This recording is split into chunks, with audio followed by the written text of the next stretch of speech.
Hello everybody and welcome back to another video on Plannerzoid. Today I'm going to be making a card with these die cuts from Lawn Fawn, and I got these on Scrapbook.com. These are so cute, okay? This is probably my favorite set of die cuts I ever ordered, and then I'll be using some other die cuts as well as foam sheets, also some cardstock paper, and just some other kind of like patterned cardstock and specialty papers like this acetate. So I'm gonna go ahead and open this up, and I want to tell you guys, y'all see that sun on the package right there? That's the sun that most of the people did. That's the example. But mine is gonna look similar, but it's just gonna be different, okay? Like I don't want to do a typical just yellow sun. Like it's gonna be yellow, but it's gonna be foily, it's gonna be chromy, it's gonna be shiny. So I'm really excited to put this card together, and I hope this gives you some awesome ideas. So make sure you check out scrapbook.com. No, this is not sponsored in any way. I spent my hard-earned dollars, and I'll make sure to link them down below, so you might want to spend your hard-earned dollars. So I'm going to be using the Sizzix Big Shot from scrapbook.com. It's the cherry blossom color exclusive to their website. That's what I'll be using to cut these die cuts. And y'all, let me tell you, these Lawn Fawn die cuts, man, when I tell you they are hefty, like I had to get my pliers to break them apart. I thought I could just, tear them apart, but I couldn't. So that's something to keep in mind. That's actually a good thing. You want some strong die cuts, You don't want any flimsy die cuts that can break easily or something. But I'm cutting these die cuts on the Sizzix, and I will link a video at the end of me demoing and reviewing that product. I really like this machine. I think it's perfect for die cutting. And the best part is automatic. At first I had a manual machine, but then I saw they had an automatic machine. So I want to try both. And the automatic machine is awesome. I really, really do like it. And I highly recommend it. It is pricey, but I highly recommend it. I'll link the video demo at the very end.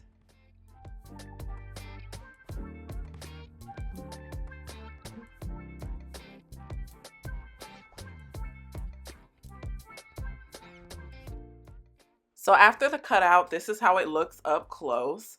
Look at the shimmer on this paper. This is so nice. I got this paper from Michael's, by the way, this cardstock paper. But this is so nice. And then this is the middle part of the sun. So you can interchange them, which is why I wanted to get both die cuts, because you can use them interchangeably. But look how nice that looks. So next, I'm going to work on the clouds. I wanted to add some clouds. So the card that I'm doing is going to be like, sun up in the sky, shining. That's the theme I'm going for. So I wanted to add some clouds to it. And then, of course, I don't know if you saw that blue shimmery paper in the beginning. I thought about using that as the sky. Like, I want to show a lot of different dimensions on my card. So I'm doing a lot of different things. Chrome, sparkle, pattern, texture, 3D. I'm putting it all together, okay? And now I'm going to go ahead and use the foam sheets here. This is the kicker.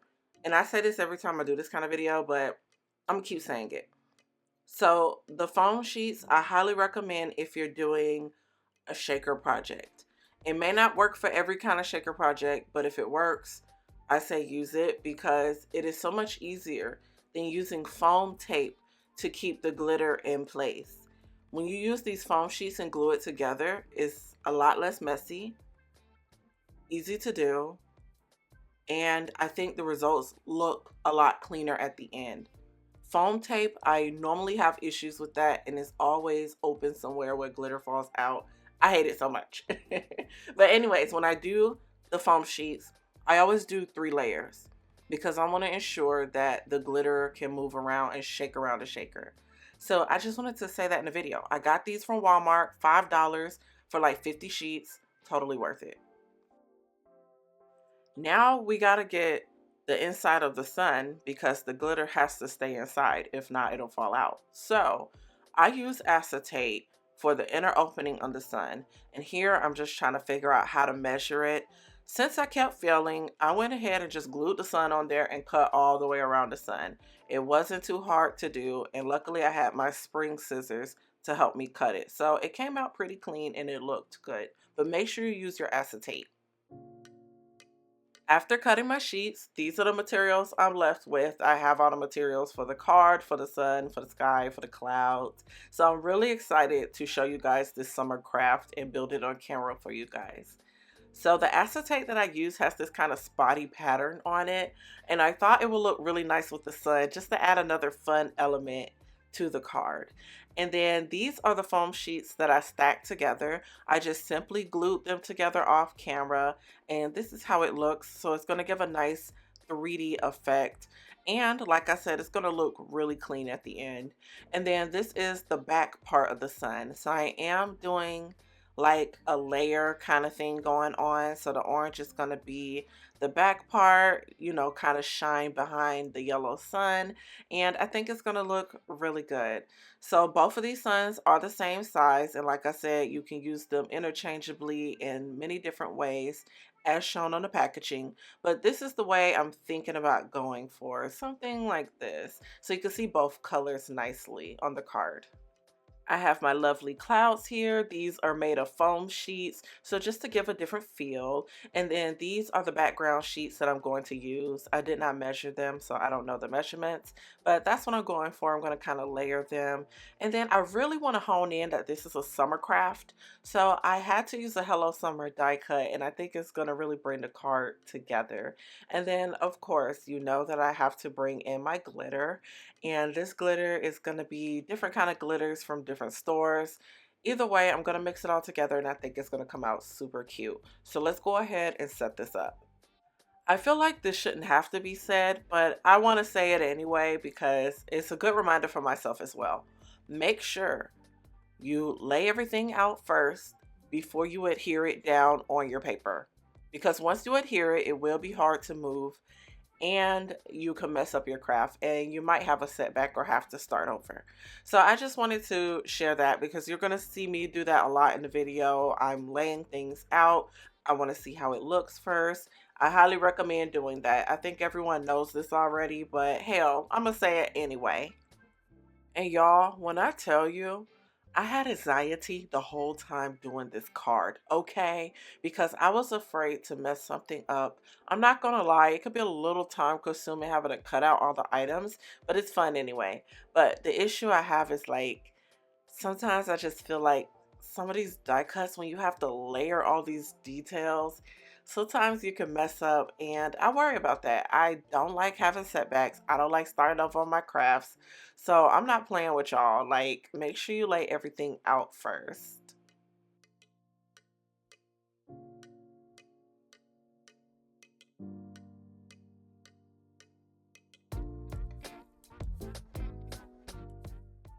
Y'all, I low-key thought about maybe doing it this way, but then I kind of felt like, okay, maybe that's too much going on. It wasn't really showing the orange that much anymore. So then I decided to shift it back, and I think I'm gonna just stick with the way I had it before, which was this way. So I am gonna glue it like this, but first I gotta make sure I do the inside first. Another thing I thought about too is that because these circles get cut out when you cut out the suns, I was wondering, should I keep the blue background that's in the middle of the sun, or should I insert this gold circle here and, you know, use it as the background? Like, I think it looked really good, but the only thing I was kind of worried about was when I added the glitter, is it gonna kind of overshadow the glitter? Like, the glitter won't stand out as much. I wasn't sure. Ultimately, though, I ended up keeping the opening with the blue background like the sky because I am going to put in quite a bit of glitter to cover it up anyway, so it is going to look yellow and gold anyway. Now we are on to my favorite part of every shaker project I do, putting glitter. Glitter is my favorite part. I have accumulated so much glitter over time and I am struggling to know where to put it. I have no idea at this point. So one thing I told myself, because I did this to myself, to make sure I use it. So I will be doing a lot more shaker projects. And I have been trying a lot of different glitter combos. Like, I'm having a good time. The only thing though is that I'm like, where do I put it? Why is it so addicting? Like, do you guys have a glitter collection? Let me know down below. I'm curious. All these glitters are mostly from Michael's Recollections. I do have one that's probably from Hobby Lobby and maybe one that's from Etsy. But Michael's and Hobby Lobby are my go-tos for glitter. Etsy is like more specialty glitter, you know? But the regular glitter we all get, go to your craft store. Also, I do like to mix it up first before covering up the shaker because I feel like it'll mix better when you shake it at the end. So make sure you mix it up as well when you put the glitter. Kind of see how it look first. Now we can go ahead and glue this thing on, and then we can weigh it down and let it settle and sit. And then I can't wait to show y'all the card because y'all, it comes out so cute. Look at all the contrasting colors. Because it's chromy, because it's sparkly, it just added another look to the card. It really elevated it. I like it. Also, I just use some old textbooks for paperweight. Sometimes I use glass. It really just depends. Okay, the main part of the card is done. So we're done with the main attraction, which is the sun, and it looks great. No glitters falling out. Now we can continue. I will be using foam tape. Now, this is when I used foam tape. I use the foam tape to add extra dimension, like a 3D kind of look to the card. So when I do these layering cards that I always do in my videos, I normally use foam tape. Also, it kind of keeps the card from warping a little bit because I notice when I glue the front background to the bottom layer or whatever, it gets all warpy. So I do like to use foam tape as well so that the paper doesn't warp as much. And the foam tape, you can get it at your local craft store. I went to Michael's for mine. Totally worth it.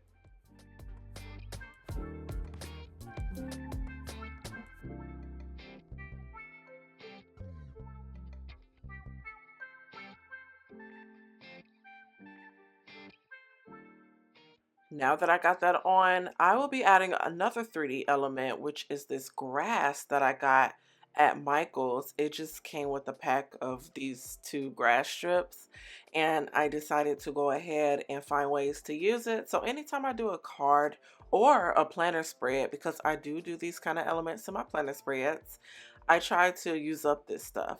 Now, I did just recently get a grass die cut, so now I can make my own instead of having to keep going to the store to buy more, but I love this grass. I think it adds a fun element to the card.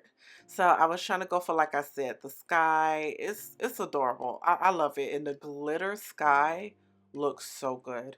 And now I'm going to use this Hello Summer die cut that, I created. And I'm just going to simply glue that, place it on the center right under the sun.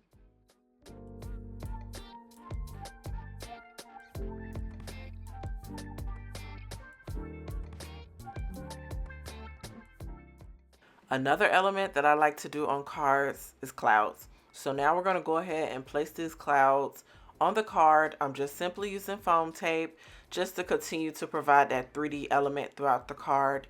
And I'm just going to pretty much scatter the clouds on different parts of the card. That's it. And I'm going to put foam tape on the back of all of them.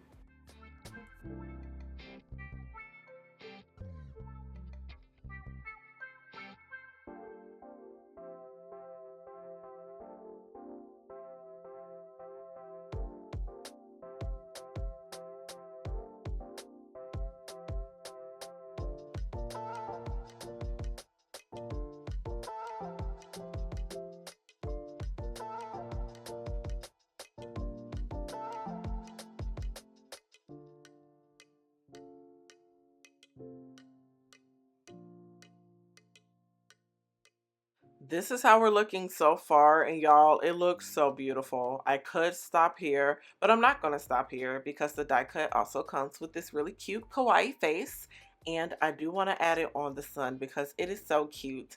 I'm simply using this guide that I got from die cutting the face out, and I'm using it just to see where to place the face.